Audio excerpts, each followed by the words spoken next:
여러분 안녕하세요. 주말 잘 보내고 계신가요? 영국도 지금 편안한 아주 기분 좋은 토요일 12시 40분이네요. 방금 전에 아들과 맛있는 식사를 해서 만들어 먹고, 그리고 집 뒤에 있는 앞에 있는 창문 뒤로 보이는 크리켓 필드에 가서 같이 달리기도 하고 산책도 하고 그러고 왔어요. 오늘도 어제 하루 스킵했지만 오늘도 세 가지 질문으로 여러분과 함께 제 생각과 마음과 그리고 좋은 에너지 나누고 싶어서 이렇게 영상을 켜요. 오늘은 제가 가진 오늘 든 세 가지 질문을 이렇게 오늘도 마찬가지로 정리를 했는데, 아침에 일어나자마자 이렇게 정리를 해요. 뭘 하고 싶은지, 무엇을 할지, 무엇이 나의 하루의 프라이어리티인지, 무슨 이야기들을 전달하고 싶은지에 대해서 이렇게 써요. 그 중에서 세 가지를 뽑아봤는데, 일단 첫 번째는 메모리와 스피드 리딩이에요. 제가 공부를 시작하고, 이제 건축 공부를 시작하고 제일 궁금해했던 건, 질문을 가졌던 건, 어떻게 하면 이 모든 책을, 도서관에 있는 모든 건축책을 다 읽는 게 제 목표거든요. 일단 작게 제가 사는 그 커뮤니티 로컬에 있는 라이브러리에 있는 모든 건축책을 읽는 게 목표고, 그 다음에는 대학 도서관, 그리고 하나하나 정복해 가는 게 제 바람 중에 하나예요. 근데 어떻게 하면 이걸 빠르게 다 읽어낼 수 있을까? 제가 책을 읽는 속도를 테스트를 한번 해봤어요. 그랬더니 일반적으로 어른들이 1분에 읽어내는 그 단어 수가 200단어 정도 된다고 해요. 그러니까 그 일반이란 어른이라는 것은 이제 공부 다 마치고 이제 그냥 일상생활을 살아가면서 일상의 일들을 하는 사람들, 그리고 예를 들어서 그 대학원생, 박사생 이들이 읽는 그 1분당 읽어내는 단어의 숫자를 보니 1000단어인 거예요. 5배가 더 많은 거예요. 그러니까 같은 시간 안에 누구는 10분이 걸려서 읽는 거를 누구는 2분 만에 읽어낼 수도 있는 거고, 그런 뜻인 거예요. 예를 들어서 누구는 1시간이 걸리는데 누구는 그게 10분 혹은 12분 이 정도면 똑같은 양의 정보를 받아들이고 하는데, 누구는 이만큼 걸리고 누구는 저만큼. 그러면은 요즘 같은 세대는 어떠겠어요? 이렇게 앞서가는 사람이 있으니까 또 상대적으로 뒤처지겠죠. 그래서 이걸 어떻게 하면 해결할 수 있을까 하고 이제 저 나름대로 좀 알아봤어요. 일단 제일 희망적인 거, 이제 40대 중반이잖아요. 그래서 에이징과 브레인 메모리와 스피딩에 대한 그 상관관계를 알아봤더니, 그 캘리포니아 대학의 그 닥터 마리온 sorry 다이아몬드라는 교수가 밝혀냈는데, there is no evidence between the aging and the memory skills. 만약에 우리가 계속해서 normal, active, healthy 브레인 상태로 계속 유지를 한다면 전혀 나이와 이 메모리와 러닝 스킬, 스피드에는 전혀 아무 상관관계가 없다고 하는 거예요. 그래서 누구든지 계속해서 이걸 디벨롭하려고 노력을 하고 시간을 투자한다면 얼마든지 그 포스트 그레이주에이트 스튜던트처럼 빠르게 읽어낼 수 있는 거라고 있다고 하더라고요. 저의 일단 첫 번째 목표는 이제 뭐 공부를 했든 일상생활을 살아가든 정말 정보의 홍수 속에서 살고 있는데, 일단 우리 인간은 그 정보들을 그냥 받아들이는 게 그거 자체도 되게 중요하지만, 그걸 빨리 받아들여야 그걸 individualize it, 그죠? 그러니까 뭐라고 그러지? 내 것으로 흡수해서 나만의 정보로 가공하는 또 프로세스가 필요하잖아요. 이것들을 빠르게 해내야 내가 이 시대에서 무엇을 원하고 무엇을 기여할 수 있는지, 그리고 무엇을 성취해낼 수 있는지를 파악할 수 있을 것 같다는 생각이 들어서 그 어떻게 하면 빠르게 책을 읽을 수 있을까를 그 질문을 가졌어요. 그래서 저만의 방법은 나이가 드는 것에 절대 나이 핑계 대면서 공부를 게을리 하지 않고 스피드 리딩을 할 수 있는, 되게 요즘 많잖아요. 뭐 짐 퀵도 있고 예전에 70년대 때 토니 부산도 있고 여러 가지 스피드 리딩을 가르쳐 줄 수 있는 많은 테크닉들이 있으니 그것들을 접해서 내 것을 만들어야겠다는 거예요. 두 번째 질문은 그렇다면 내가 살아온 경험에서 나만이 나의 그 메모리 스킬과 리딩 스피드를 올릴 수 있는 방법들은 무엇이 있을까 생각을 해봤어요. 저는 트랜슬레이션을 했어요. 거의 20년 가까이 번역가로 지냈거든요. 번역가여서 굉장히 좋은 점은 이번에 리딩 테스트, 컴프레hen션 테스트를 했는데 속도는 일반 어른 그 일반 어를 단계를 poor level이라고 하더라고요. poor level이지만 comprehension level은 상위 0.1%였어요. 정말 아주 되게 이렇게 컨트라스트하죠. 대조적이죠.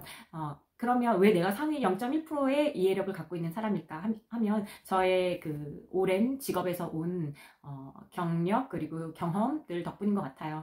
저는 일단 텍스트를 보면 그냥 활자를 읽는 게 아니고 그 안에서 얘가 작가가 나한테 뭘 얘기하고 싶은지 이렇게 애매모호하게 두리뭉실하게 전달하면서 결국에는 하고 싶은 말이 뭔지 그걸 찾아내는 게 제 일이거든요. 그걸 찾아내고 그래서 이 작가가 이걸 얘기하고 싶은데 이런 목소리로 얘기하는구나. 그걸 파악해서 그러니까 텍스트로 그리고 가공해내는 것이 저라는 사람을 통해서 그러니까 그것도 individualizing 된 거죠. 그러니까 저라는 번역가를 통해서 그 사람이 목소리를 낼 수 있게 되는 거예요. 그래서 저의 메모리 스팬을 넓히는 방법 중에는 뭐가 있었을까 보니까 노트 테이킹. 정말 전 노트 테이킹 메모 굉장히 사랑하거든요. 그리고 어느 순간에도 빼먹지 않게. 예를 들어서 뭐 저는 뭐 유튜브 강의를 듣든 뭐 일상생활 속에서 번뜩번뜩 떠올리는 그런 생각들이 있든 계속 적어놓고 이제 뭐 하루가 끝날 때쯤 요런 생각들을 내가 했었구나, 요것들을 내가 오늘 들었구나. 되게 새로워요.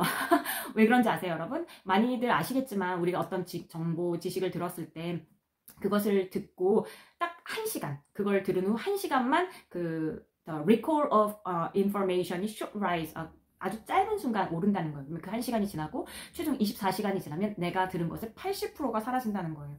너무 아깝죠. 내가 하루를 이렇게 다 썼는데, 소요했는데 거기서 80%가 사라지고 20%만 남는다 그러면 인생이 다 그 시간이 버려지는 거잖아요. 그리고 예를 들어서 되게 흥미로운 연구 결과를 봤는데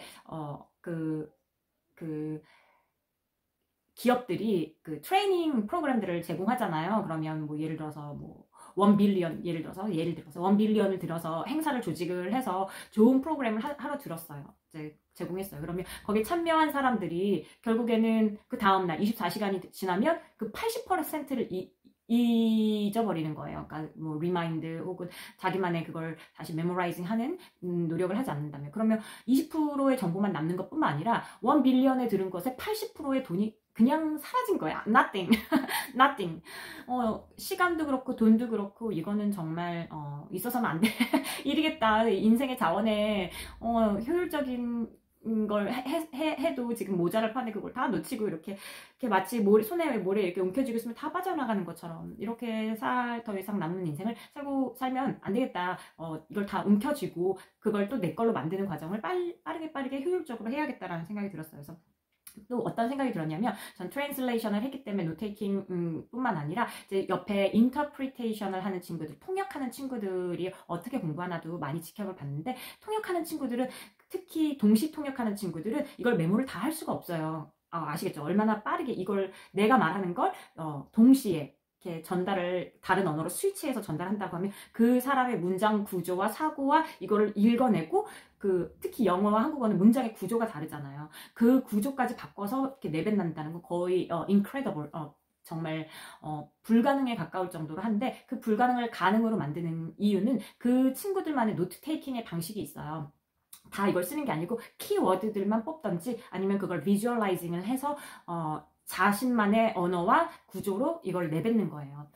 그래서 이거를 내가 이제 공부를 할 때, 지금 이제 통역과 번역 공부는 아니지만 건축 공부를 할 때 빠르게 책을 읽어내고 나만의 것으로 만들어내는데 써야겠다라는 생각이 들었어요. 여러분도 한번 무언가를 간절하게 배우고 싶고 기억하고 싶으면 한번 일상생활 속에서 한번 활용해 보시는 거 되게 좋을 것 같아요. 세 번째 질문은 미래에 대한 거였어요. 얼마 전에 제가 이제 영상 올리면서 이렇게 되게 가슴 답답한 대화를 나눴고 되게 불편했다, 그런 이야기를 드렸죠. 그러면서 미래에 대해서 생각해 봤는데, 알프레드 아들러가 이야기를 했어요. 미래는 과거의 해석이다. 그러니까 과거를 어떻게 해석하느냐에 따라 미래의 모습도 달라지는 거죠.